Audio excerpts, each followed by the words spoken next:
যে একটি চ্যাংড়া নেতা, আমি চ্যাংড়া নেতাই বলতে বাধ্য হচ্ছি, সেই চ্যাংড়া নেতা মঞ্চে মমতা বন্দ্যোপাধ্যায় বসে রয়েছেন, কল্যাণ বন্দ্যোপাধ্যায় বসে রয়েছেন, তার নাকি বিশাল ভক্তি, তিনি মা মা বলে নাকি কাঁদেন।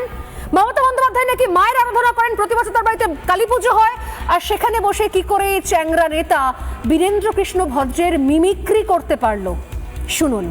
ফাল্গুনের বসন্ত প্রাতে বেজে উঠেছে আলোক মঞ্জির, বঙ্গের বহিরাকাশে অন্তরিত মেঘমালা, হৃদয়ের অন্তরাকাশে জাগরিত জ্যোতির্ময়ী অগ্নিকন্যার আগমন বার্তা, আনন্দময়ী মহামায়ার গর্জধ্বনি অসীম ছন্দে বেজে উঠে বঙ্গলোক ও দেশলোকে আনে নবভাব মাধুরীর সঞ্জীবন। বঙ্গজননীর যুদ্ধাংস্মৃতি মণ্ডিতা প্রতিমা মন্দিরে মন্দিরে ধ্যান বোধিতা, মহামায়া সনাতনী শক্তিরূপা গুণময়ী, তিনি এক তবু প্রকাশ বিভিন্ন দেবী প্রতিবাদকারিণী, আবার জনশক্তি রূপা মুখ্যমন্ত্রী, কখনো কালো পোশাকে প্রকাশমানা আদালতে রক্ষাকারিণী, কখনো মহাবজ্র রূপিণী নেত্রী, উগ্র গণদূতি বামবদকারিণী চামুন্ডা, তিনি আবার নরেন্দ্র নিয়তি, তিনি সর্বপ্রকাশ মহাশক্তি পরমা প্রকৃতির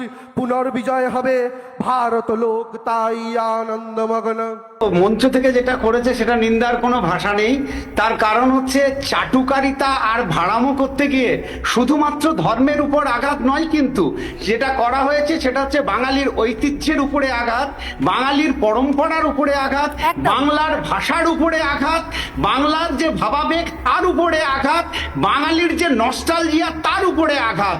সুতরাং ইমিডিয়েট ব্যবস্থা নেওয়া উচিত, কারণ চাটুকারিতা এবং ভাড়ামো আর মিমিক্রি দুটো এক জিনিস নয়।